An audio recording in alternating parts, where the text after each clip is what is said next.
We are the Ministry of the Real Truth, and we have come across this very interesting book with some very interesting information, titled An Egyptian Hieroglyphic Dictionary with an index of English words, king list and geological list with indexes, list of hieroglyphic characters, Coptic and Semitic alphabets, etc. by E.A. Wallis, or Ernest Alfred Wallis, Sir Ernest Alfred Wallis, E.A. Wallis Budge, 1857 to 1934. Free in the public domain to download. We found it very interesting because prior to this is all introduction. Okay, this is the introduction about different people with different works and different discoveries in regards to the Egyptian ancient, the original ancient, very old Egyptian hieroglyphics and language. We're just finding a point to start from.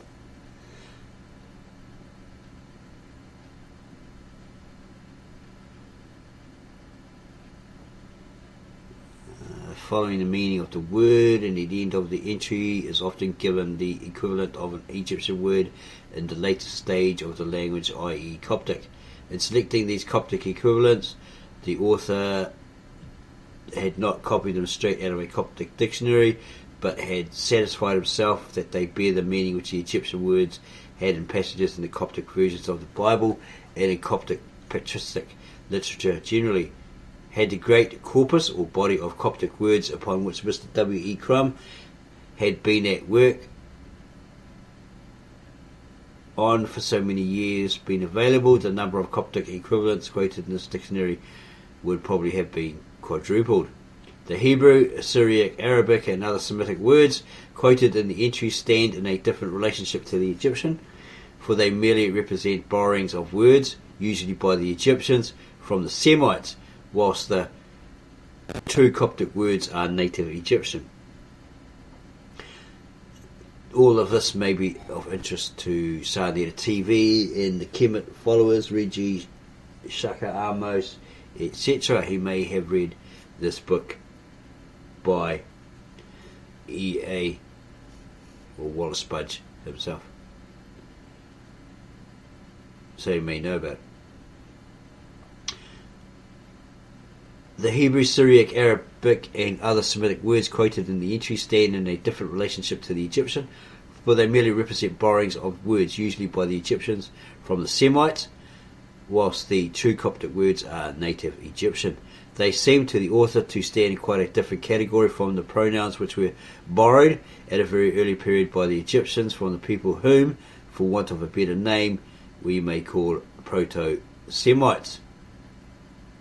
And the greater number of them were certainly introduced into Egyptian texts after the Egyptians founded colonies in Syria and Palestine by scribes who either knew no Egyptian words that were exactly suitable for their purpose, or who wished to ornament their compositions by the use of Semitic words or to show their erudition.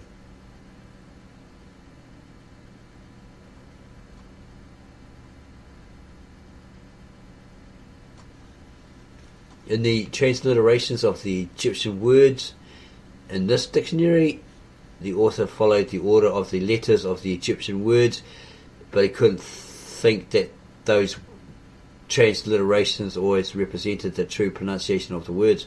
Thus, in the word a plant, it is impossible to think that the Egyptians took the trouble to pronounce two long vowels having exactly the same sound and to give it its value, always supposing it had a phonetic value in this word. We're not too sure if that's how it actually said, but it looks like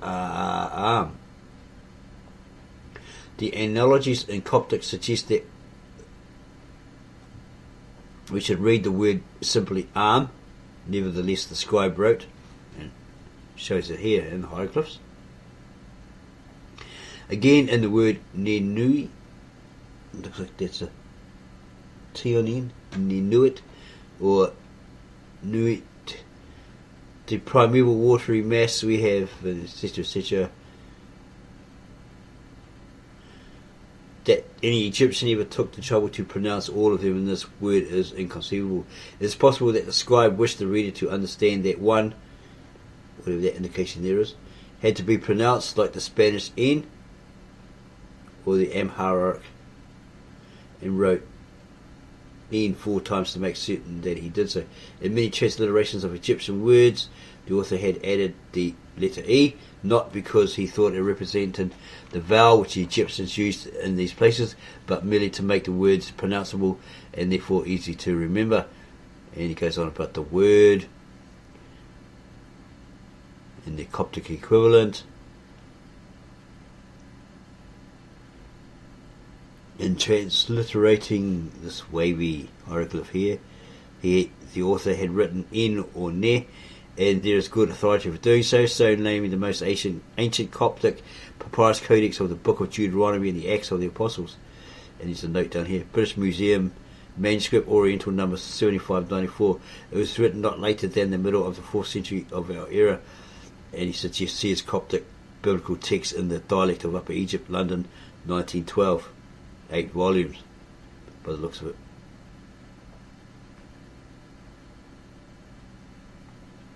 It's quite a complicated book to get your head around. So we're skipping through a lot of it.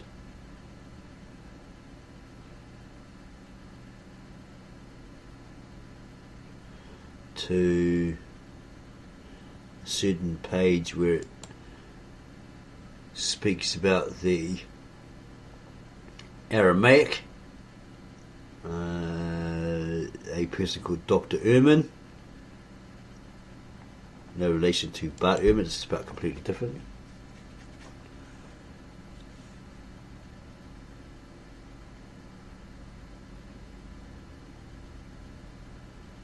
Okay, we're trying to find this particular passage about the Aramaic.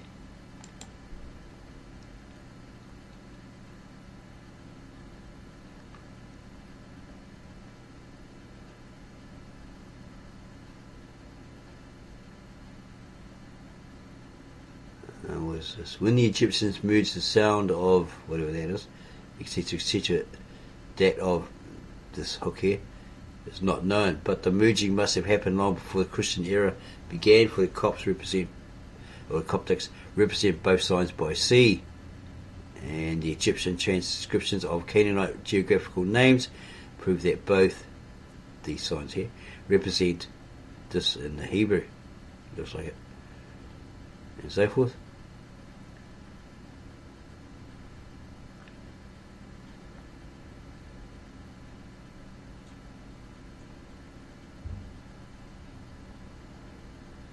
And the name, these hieroglyphs here, the Aramaean transcription of which is possibly in the Aramaic Hebrew Aramaic, and the name Abydos, the Aramaean transcription of which is in the Greek period represents the Greek T, etc., etc. In the Coptic period, when hieroglyphs are no longer in use, the scribes wrote all the names which in the old language had, indicates here, shows it here. Finally, as Maspero admits that the sound of was not exactly that of the Greek or the Arabic,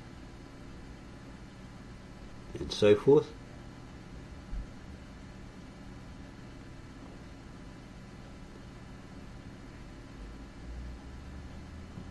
Egyptian and African language fundamentally.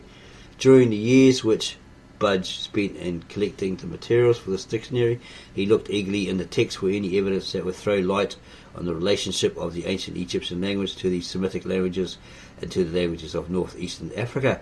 Though the subject is one of considerable importance philologically, it had never been, in his opinion, properly discussed, because the Semitic scholars who had written about it lacked the Egyptological knowledge necessary for arriving at a decision, and the Egyptologists, with the exception of the lamented Burchard, have had no adequate knowledge of Semitic languages and literature.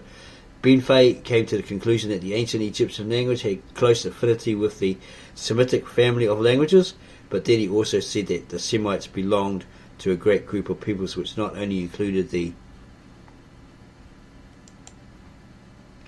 Egyptians, but all the peoples of Africa,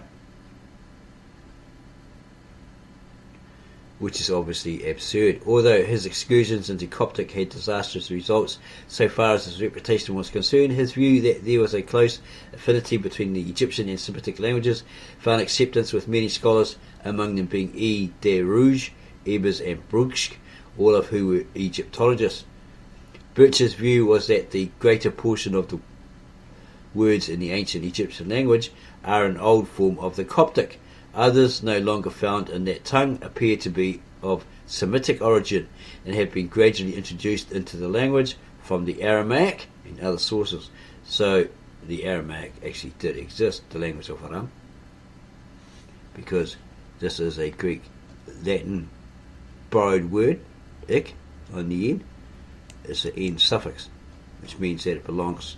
The language belonged to this group of people who occupied a certain geographical location, the descendants of Aram in the Bible, who spoke his language, the language of Aram, i.e. Aramaic.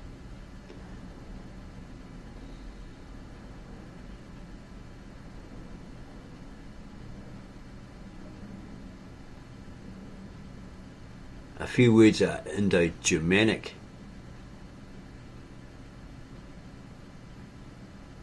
Brugsch stated categorically that the oldest form of the ancient Egyptian language is rooted in Semitic, and he prophesied that one day philological science would be astonished at the closeness of the relationship which existed between the Egyptian and the Semitic languages.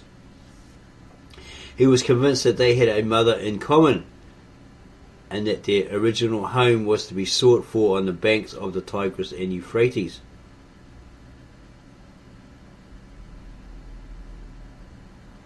Brugsch held these views practically to the end of his life, for in his De Egyptologie, Leipzig 1891, page 91, he quotes from his Wörterbuch the words which he wrote in the preface in 1867.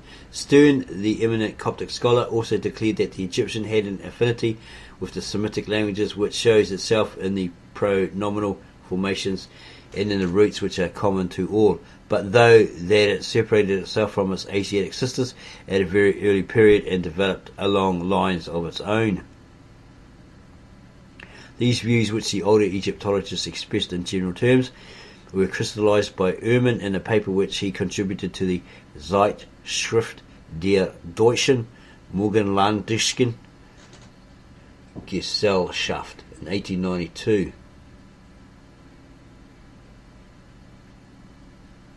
In this he pointed out in a systematic manner that the details of Egyptian grammar that have their counterparts in the Semitic languages, and printed a list of the words that were common to the Egyptian and Semitic languages.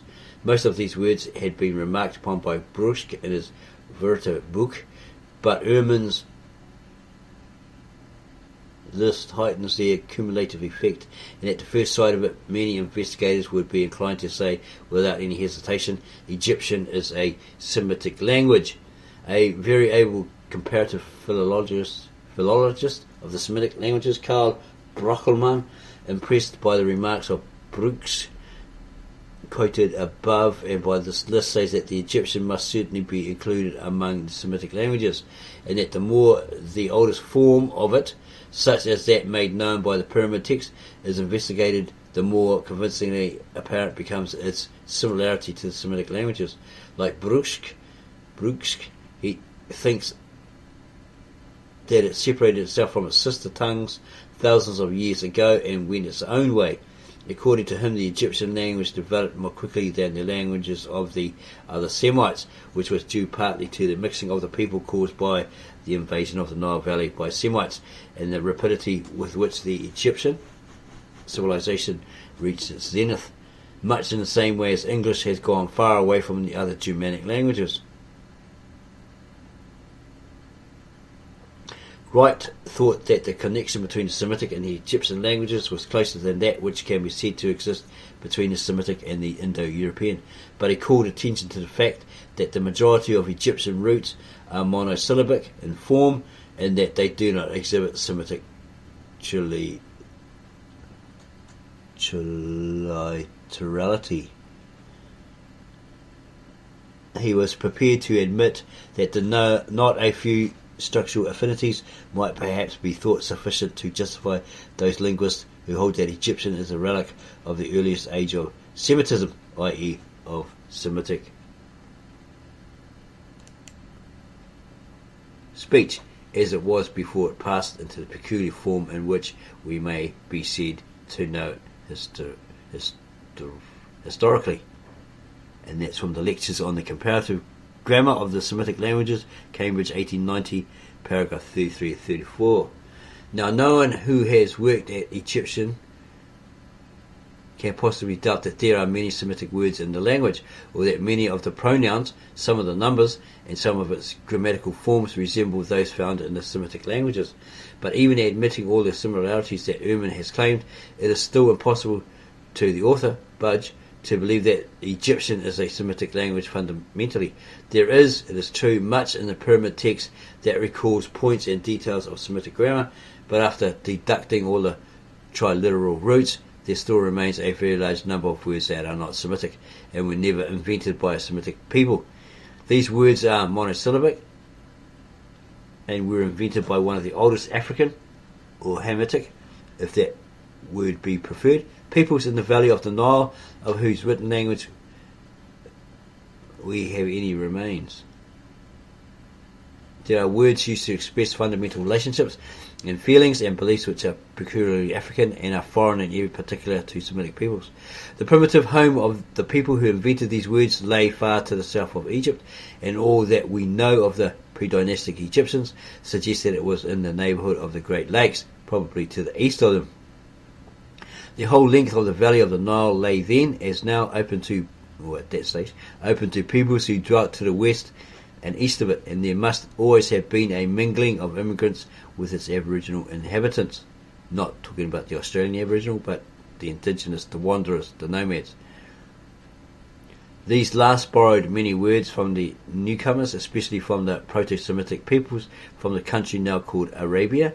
Well, Arabia actually really didn't exist, but that geographical region, probably full of wanderers, nomads, because again you have this Greek Latin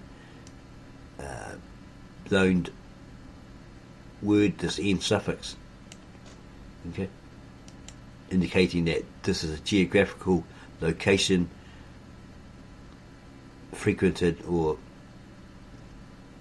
full of nomads or Arabs in the true sense of that word.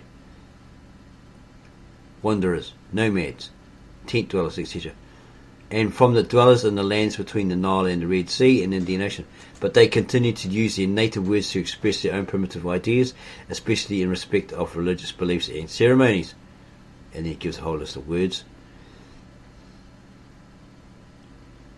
And scores of others that are used from the earliest to the latest times are African and have nothing to do with the Semitic languages. When they had invented or borrowed the art of writing, they were quick to perceive the advantage of adding to their pictures signs that would help the eye of the reader and convey to his mind an exact conception of what the writer intended to express. The names of the cardinal numbers show that the people who invented the words quoted above counted by fives, for they have words for 1, 2, 3, 4 and 5, and their next number is 10. When they came in contact with the Semites, they borrowed from them the numbers 6, and the Hebrew 7, Hebrew 8, Hebrew and 9, etc. In a similar manner, they borrowed whatever this is as a sign of the feminine and several of the pronouns, and at much a later period, many of the Semitic words that were current at the time in Syria and Palestine. And it has always seemed to the author, Budge, that some of the aboriginal or indigenous words of the primitive Egyptians found their way into neighbouring countries where they still live. Thus the common Egyptian word kefti, enemy, which has its equivalent in the Coptic, looks like shaft or shafel. It's also found in Amharic under the form shafta or shafla and so forth. As none of the literature of the peoples who lived on each side of the valley of the Nile has been preserved, we can have no means of finding out how much they borrowed linguistically from the Egyptians or the Egyptians from them. But the author, Budge, believed the Egyptians were as much indebted to them as to the Semites.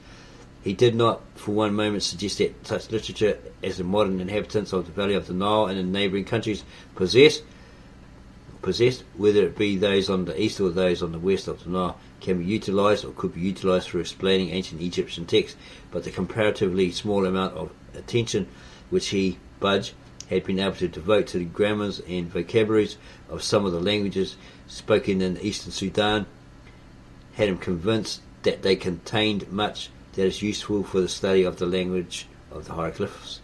The ancient Egyptians were Africans, and they spoke an African language, and the modern peoples of the eastern Sudan are Africans, and they speak African languages, and there is in consequence much in modern native Sudani literature which will help the student of ancient Egyptian in his work. From the books of Tutshek, Kraf, Miterotsina, and from the recently published, or at that time, published works of Captain Owen and Westerman, a student with the necessary leisure can collect a large number of facts of importance for the comparative study of Nilotic languages, both ancient and modern. The introduction indexes Semitic alphabets, etc. In the introductory sections of this book, Budge gave a list of the commonest Egyptian signs with their values as phonetics and determinatives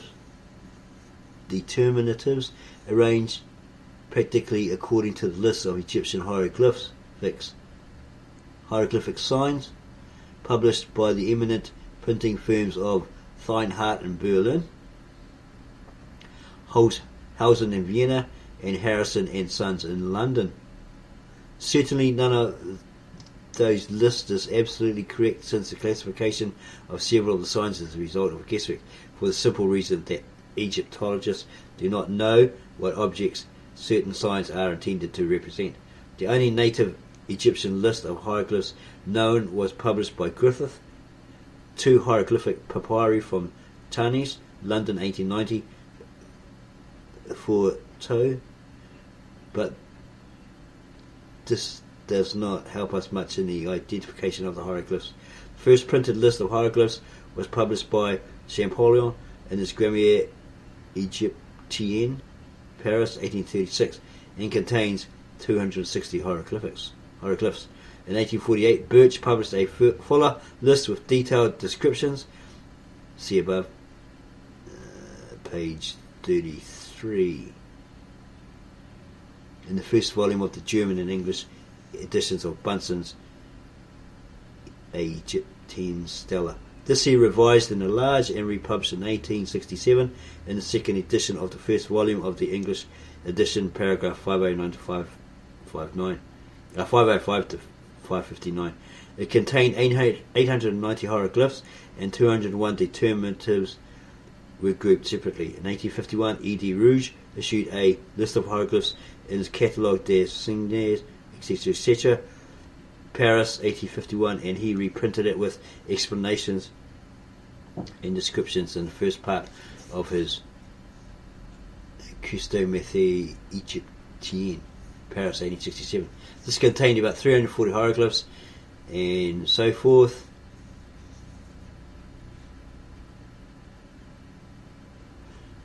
Budge also had given in the introduction reproductions by photography of the Egyptian alphabet as formulated by Young, Champollion, Lepsius, and Tatum, and reproductions of pages of Birch's sketch of a hieroglyphical dictionary, Young's rudiments of an Egyptian dictionary in the ancient incorporeal character, Champollion's Dictionnaire Egyptien, and Birch's Dictionary of Hieroglyphics. These works are not to be found in every public, still less private library, and Budge believed that many a reader would examine and study them, if only from the point of view of the bibliographer. The indexes to the Coptic and to the non-Egyptian words and geographical names, which are at the end of the book, possibly this book, will show that a considerable number of Coptic, Hebrew, Syriac, Arabic, Ethiopic, Amharic, Assyrian and Persian words and names are quoted in this dictionary.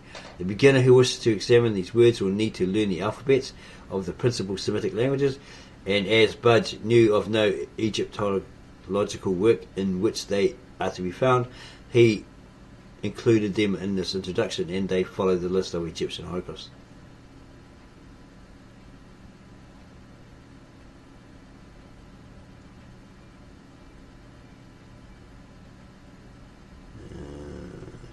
States here, the professional copyists of the Book of the Dead and the monastic scribes who laboriously transcribed Coptic, Syriac, Arabic and Ethiopic texts in Egypt, Ethiopia and Syria made many mistakes, misspelt the words of the archetypes in their copies, omitted whole lines and made nonsense of many passages by omitting parts of words and mixing together the remaining parts.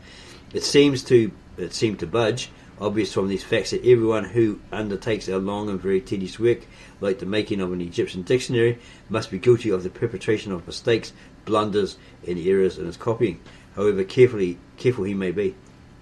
In Budge's work there would be found inconsistencies, misunderstandings and misprints and probably downright misstatements, and as Maspero said in his edition of the primitive text in French,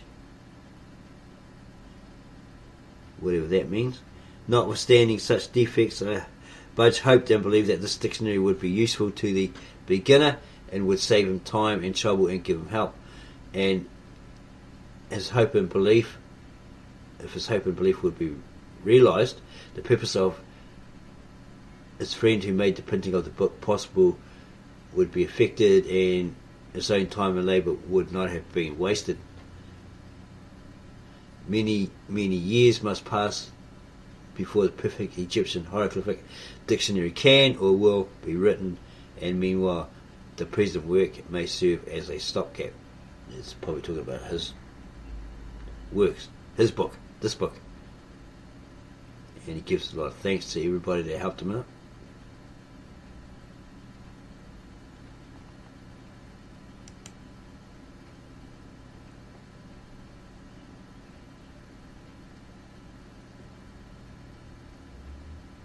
And is following a list of the principal works used in the preparation of this dictionary and of the abbreviations of the titles by which they are indicated.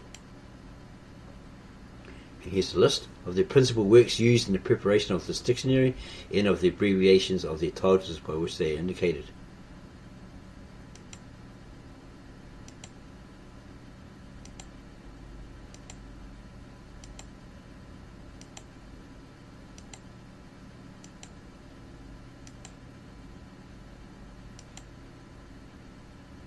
A list of the most frequently used hieroglyphic characters with their phonetic values, together with their significations, when employed as determinatives and ideographs.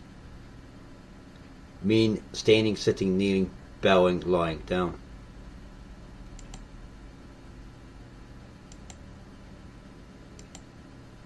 It's basically a list of hieroglyphic characters, Egyptian hieroglyphic characters.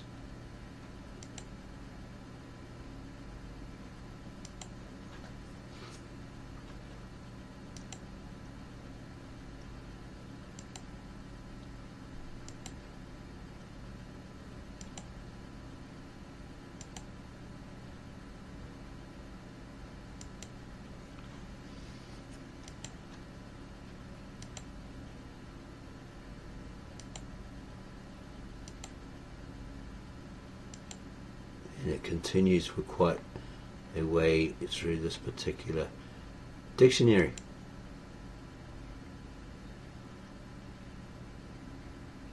And here is the actual hieroglyphic dictionary by the looks of it.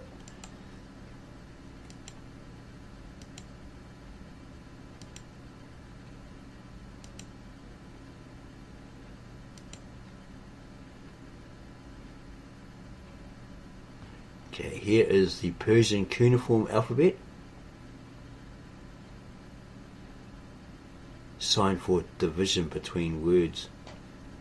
So that would probably be a word, and then there's a division and an indication of another word attached. Maybe.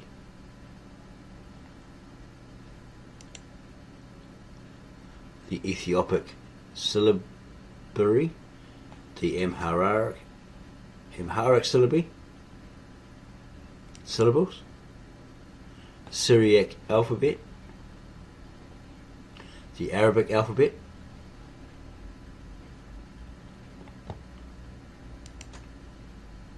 the Coptic alphabet, the Hebrew alphabet,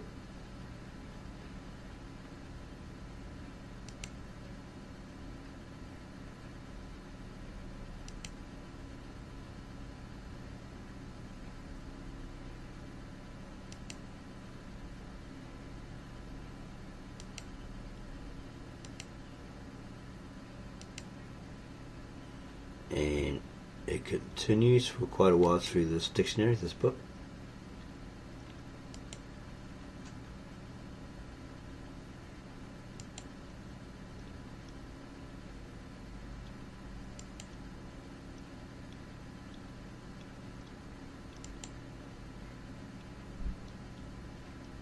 Basically toward the end.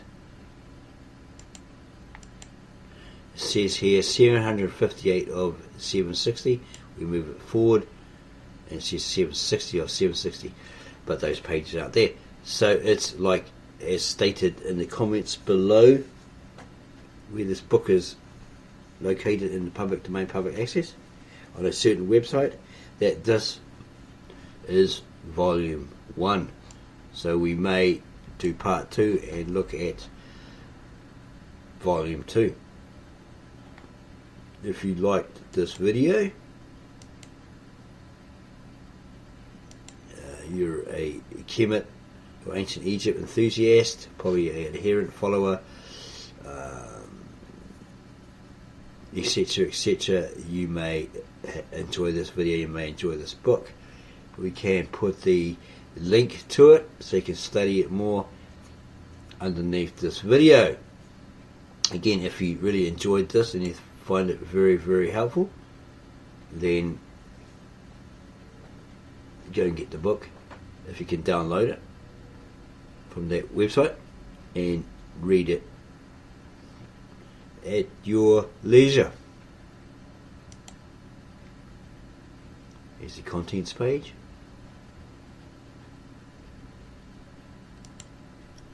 The introduction.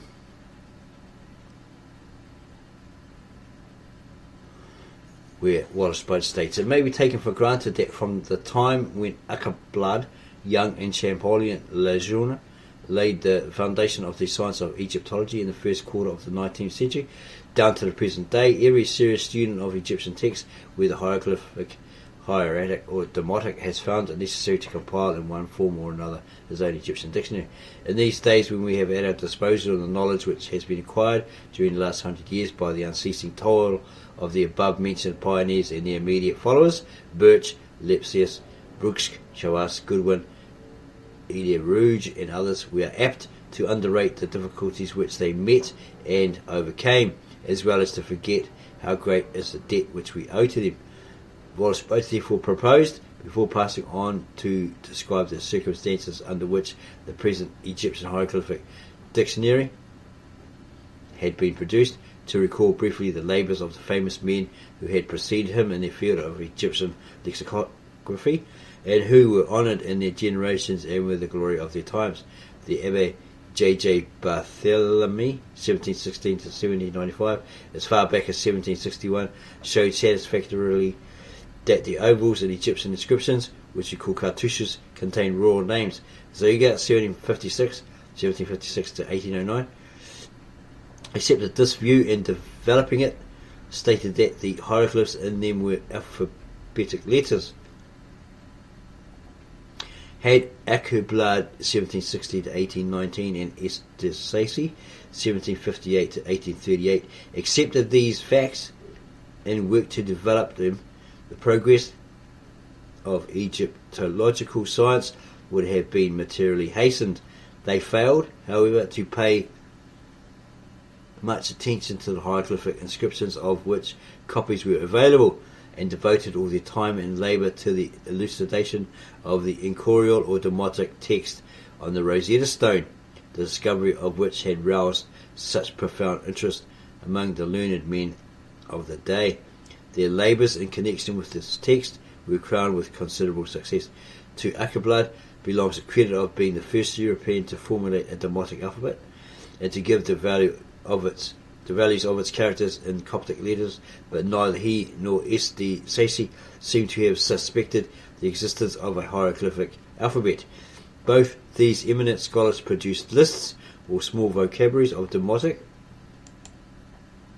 words and added translations of them, which are surprisingly correct considering the period when they were compiled, and both were able to read correctly the Demotic equivalents of several Greek royal names, e.g. Alexander, Ptolemy and Berenice. Their failure to apply the method by which they achieved such success to the hieroglyphic inscriptions is inexplicable. It has been suggested that their scholarly minds revolted at the absurd views, theories and statements about the Egyptian hieroglyphs made by Athanasius Kircher, 1601 to 1680, Jablonski, 1673 to 1757, J.D. Guignas, 1721-1800, Tixin, 1734 to 1815, and others, and the suggestion is probably correct. After the publication of his famous letter to S. de Sacy, Ackeblad seems to have dropped his Egyptological studies. At all events, he published nothing about them.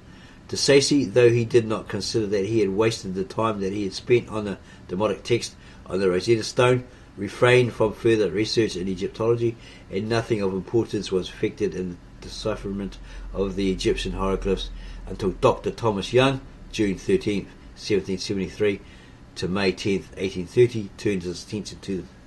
Young's hieroglyphic alphabet and vocabulary. In 1814, Young began to study the inscription on the Rosetta Stone and, according to his own statement, succeeded in a few months in translating both the Demotic and the hieroglyphic texts. His translations, together with notes and some remarks on Ackerblad's Demotic alphabet, were printed in Archaeologica for 1815 under the title Remarks on Egyptian Papyri and on the Inscription of Rosetta. With respect to the Egyptian alphabet, he says that he had hoped to find an alphabet which would enable him to read the Corial inscription, but he had gradually been compelled to abandon this expectation and to admit the conviction that no such alphabet would ever be discovered because it had never been in existence. During the next 3 or 4 years, he made striking progress in the decipherment of both Demotic and hieroglyphic characters. The results of his study at this period were published in his article Egypt, which appeared in part 1 of the 4th volume of the Encyclopaedia Britannica in 1819. It's been around for 250 years. It was accompanied by 5 plates containing inter alia a hieroglyphic vocabulary of 218 words, a supposed Encorial, i.e. Demotic alphabet, and specimens of phrases. The 7th section of the letterpress contained the rudiments of a hieroglyphic vocabulary, and thus Young became the father of English compilers of Egyptian vocabularies. In this article, which formed a most important and epoch-making contribution to Egyptology, Young gave a list containing a number of alphabetic Egyptian characters, to which in most cases he assigned correct phonetic values, i.e. values which are accepted by Egyptologists at the present day, in Budge's era. I'm not too sure about today. In fact, he showed that he had rightly grasped the idea of a phonetic principle in the reading of Egyptian hieroglyphs, the existence of which had been assumed and practically proved by Barthélemy and Zoiga, and applied it for the first time in the decipherment of Egyptian hieroglyphs. This seemed to Budge to be an indisputable fact, which could easily be verified by anyone who would take the trouble to read Young's article Egypt in the supplement to the Encyclopaedia Britannica and study his correspondence and papers which John Leach reprinted in the 3rd volume of the miscellaneous works of the late Thomas Young, MD, FRS, London, 1855. Those whom such evidence will not satisfy may consult the 5 volumes of his papers that are preserved at the British Museum. Additional manuscripts 27, 281 to 27, 285, and so forth.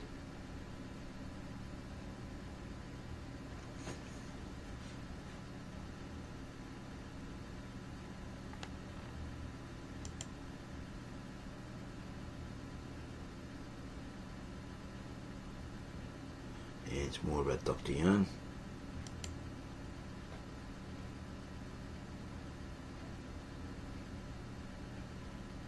And where he went wrong.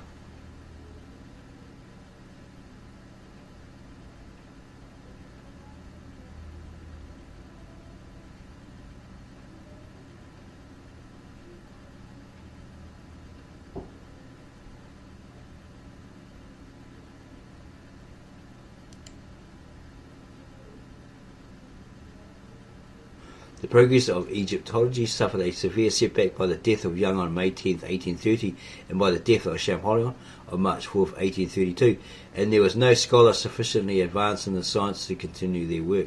With the exception of books and papers of a polemical character, some authors championing Young's system of phonetics, and others loudly proclaiming the superior merits of that of Champollion, and others advocating the extraordinary views of Spon and Seyfarth, 1796 to 1885. No important work on Egyptological decipherment appeared for several years. Soon after the death of Champollion, a rumour circulated freely among the learned of Europe to the effect that the great Frenchman had left in manuscript almost complete many works which he was preparing for press when death overtook him, and that these were to appear shortly under the editorship of his brother Champollion Figeac, 1778 to 1867. It was widely known that Champollion had been engaged for, there's some notes here, he'd been engaged for many years in compiling a hieroglyphic dictionary, that he had been assisted by his friend Salvador Cherubini, 760 to 1842, that Charles Lenormant, 1802 to 1859, had helped him in transcribing the slips, and that Ippolito Rossellini, 1800 to 1843, Budge's not too sure on his death, had made the date of his death, had made a copy of this dictionary before Champollion set out in his last journey to Egypt. But when year after year passed and Champollion Figeac failed to issue any of his brother's works, many scholars came to the conclusion that the manuscripts did not exist. And it goes on about Richard Lepsius and Samuel Birch.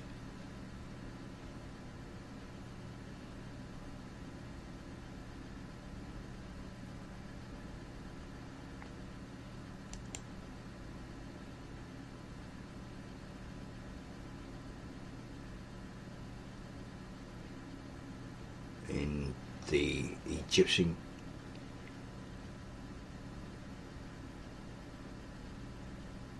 probably see the stone by the looks of it. This certain person came up with the idea. He thought that if the Psalms of David were translated into Chinese and they were then written in the ancient characters of that language, the inscriptions in Egyptian papyri would be reproduced.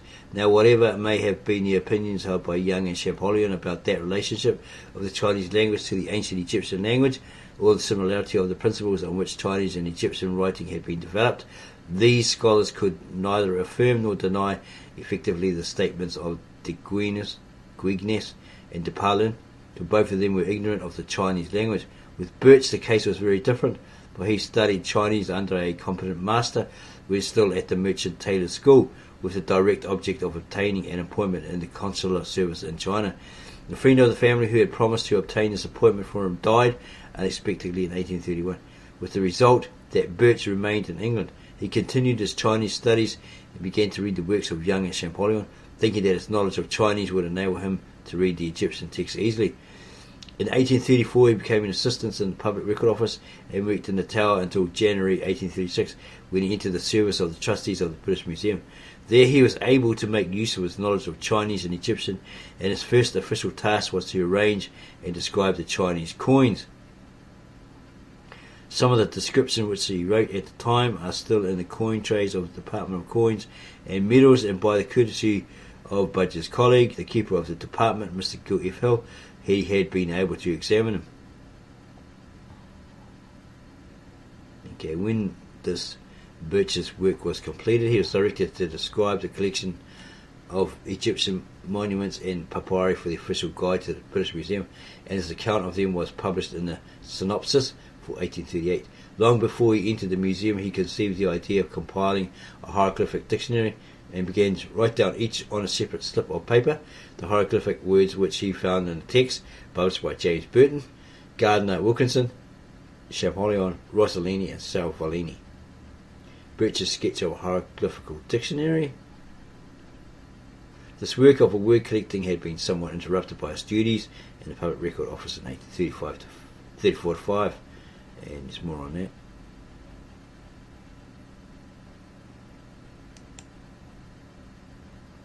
And these are his notes, supposedly.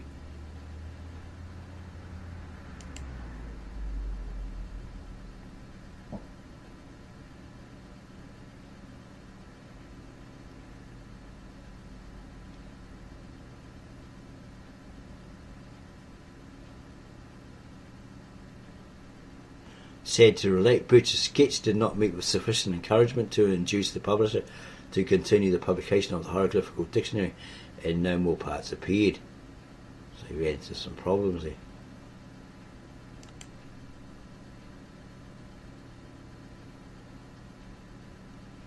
And it continues. Gives you an idea in the borders here, to the left and to the right, of what these sections are about, which is really good, really helpful.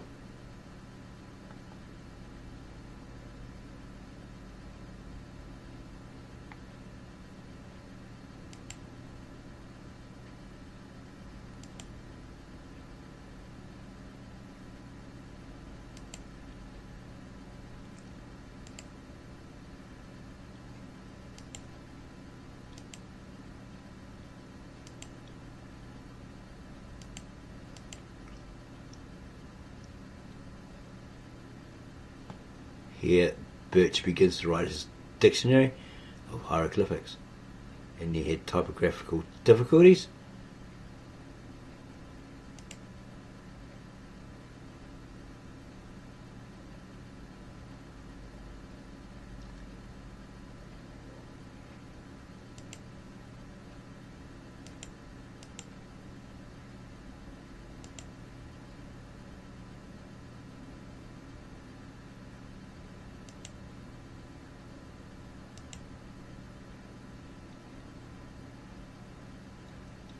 Different people trying to get on board to create a dictionary, hieroglyphic dictionary by the looks of it.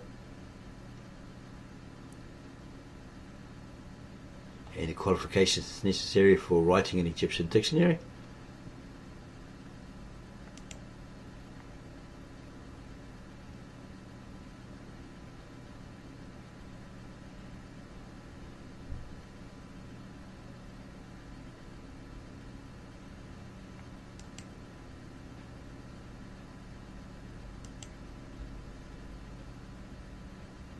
Names of gods and goddesses included.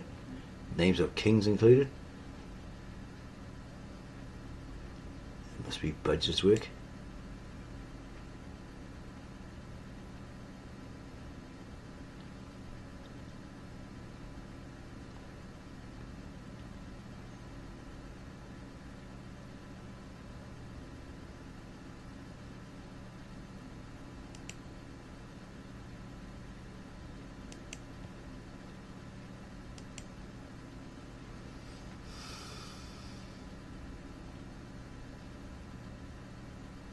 And I think here he's detailing the indexes of his dictionary.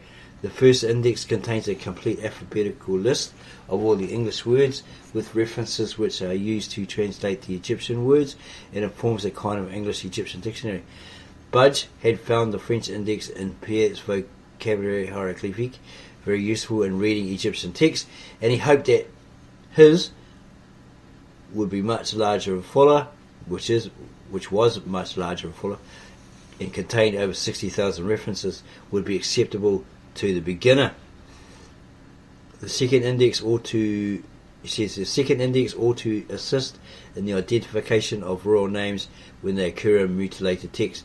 In it, many of the prenominals, which begin with Ra, or some other gods' names, are given under two forms. And then he goes into detail about that. The Hebrew and Greek forms of Egyptian royal names the identification of which are tolerably certain, are also given. The third index contains a list of geographical names with references under the ordinary forms in which they are found in English books. These are followed by lists of the forms in which they occur in Coptic literature, in the works of Greek writers, in the Hebrew Bible, in Semitic texts, and in the cuneiform inscriptions, both Assyrian and Persian.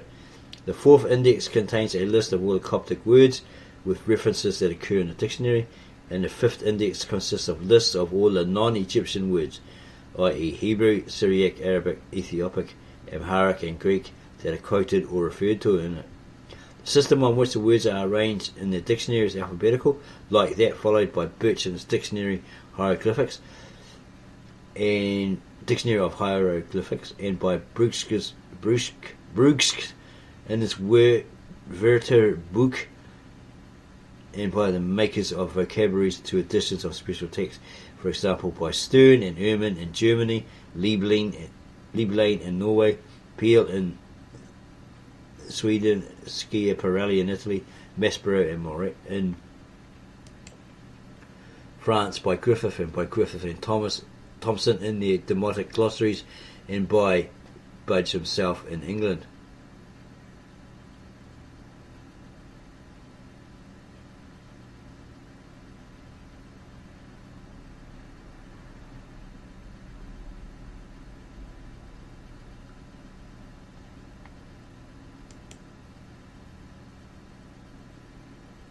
Following the meaning of the word at the end of the entry, this information above here, is often given the equivalent of an Egyptian word in the latest stage of the language, i.e. Coptic. In selecting these Coptic equivalents, Budge states he didn't copy them straight out of a Coptic dictionary, but had satisfied himself that they bear the meaning which the Egyptian words have in passages in the Coptic version of the Bible, etc., etc.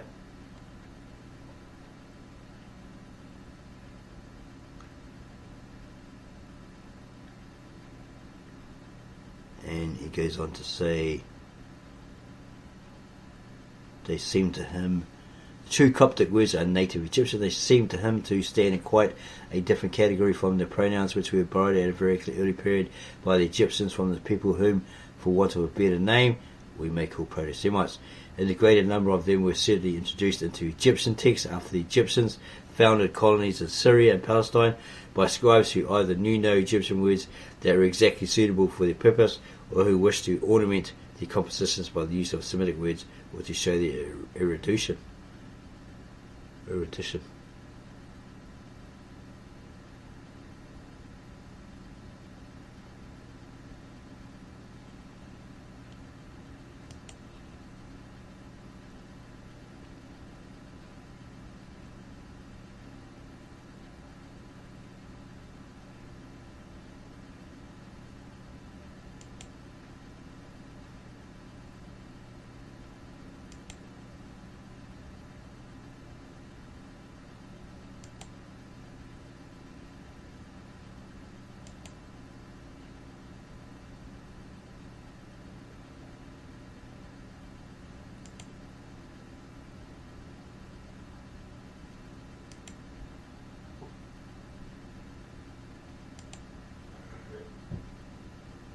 Okay, we'll end this video here. We hope that you found this really interesting, especially those who are earnest adherents, followers of the modern Kemetic ancient Egyptian texts, Book of the Dead, etc., etc., such as Regi, Shaka Amos, etc., etc., that you see on the debates on Sarnetta TV live streams. If you enjoyed it and you really want to read this book to have that knowledge, maybe it's part of your racial ancestry or whatever you term it as, whatever you think it is, or whatever, however you relate to it, then you can go and download this book by clicking on the link we'll provide at the bottom of this particular video. If you really liked it, subscribe to our channel, and give us a like, and then add your comments, and then share this with all your fellows who are earnestly interested in the ancient hieroglyphs, ancient Kemet or Egypt, and so forth.